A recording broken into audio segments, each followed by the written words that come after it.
नियंत्रित मन सबसे अच्छा मित्र होता है और अनियंत्रित मन सबसे बड़ा दुश्मन होता है। नमस्कार दोस्तों, आपका हमारे YouTube channel the success line में दिल से स्वागत है। आज आप जानेंगे कि मन को काबू में कैसे करें। आधुनिक जीवन में व्यक्ति का सबसे बड़ा मित्र और शत्रु उसका मन होता है। मन एक अनुपम शक्ति, एक आत्मा की गहराइयों में बसा होता है। यह हमें खुशियों का अनुभव करने की क्षमता देता है, लेकिन कभी कभी यह हमें कई समस्याओं का सामना करने के लिए मजबूर कर सकता है।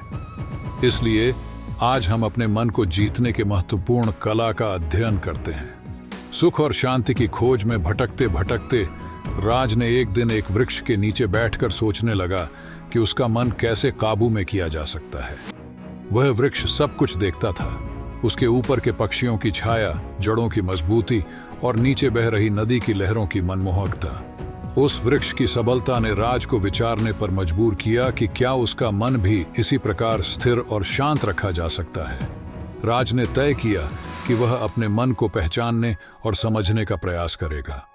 उसने एक कागज पर अपने विचार लिखने शुरू किए। कौन सी बातें उसके मन को परेशान करती हैं, कौन सी स्थितियां उसको खुश करती हैं और कौन से तरीके उसके मन को शांति प्रदान कर सकते हैं।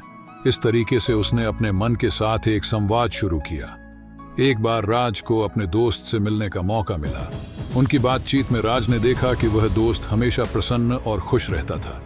राज ने उससे पूछा कि उसका यह समय कैसे आता है। उसका दोस्त बताया कि उसने मेडिटेशन की प्रैक्टिस की है, जिससे उसके मन को शांति और स्थिरता मिली है। इसके साथ ही वह योग करता था और स्वस्थ आहार लेता था, जो उसके शरीर और मन दोनों के लिए फायदेमंद था। राज ने यह सुनकर तय किया कि वह भी इन तरीकों का प्रयास करेगा। वह रोज सुबह मेडिटेशन करने लगा, जिससे उसका मन शांत हो गया। उसने योग भी शुरू किया और स्वस्थ आहार खाने का प्रयास किया। इन बदलावों के परिणाम स्वरूप उसका मन सुख से भर गया और उसकी जिंदगी में नई ऊर्जा आई। धीरे धीरे राज ने अपने मन को समझने और उसकी आवश्यकताओं को पहचानने की कला सीख ली। उसने खुशियों और चुनौतियों को स्वागत किया और उनसे सीख लिया। जिंदगी के हर मोड़ पर उसने अपने मन को सहारा देने और उसके पास आने वाले सभी विचारों का स्वागत किया।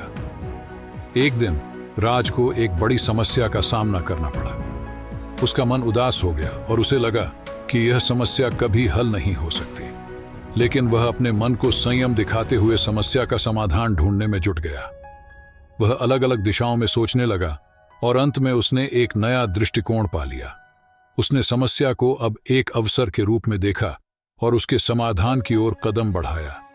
राज की इस घटना से सीख मिली कि मन को जीतने के लिए व्यक्ति को संयमपूर्ण और सकारात्मक रहना होता है। जिन सितारों के आसपास अवसाद और चिंता की काली बादल घूम रहे थे, वह उनकी ओर से न देखकर उसने आसमान की तरफ देखना शुरू किया और समस्या को हल करने का रास्ता निकाल लिया। इस तरीके से राज ने अपने मन को जीतने की कला का अध्ययन किया और अपनी जिंदगी को खुशियों से भर दिया। उसकी कहानी हमें यह सिखाती है कि मन को जीतना कोई कठिन काम नहीं है, बल्कि यह संभव है जब हम उसके साथ में मिलकर काम करते हैं और उसकी सुनते हैं। अपने मन को समझने से ही हम अपने जीवन को सफलता, खुशियां और शांति से भर सकते हैं। उम्मीद करता हूं कि आपको यह कहानी पसंद आई होगी।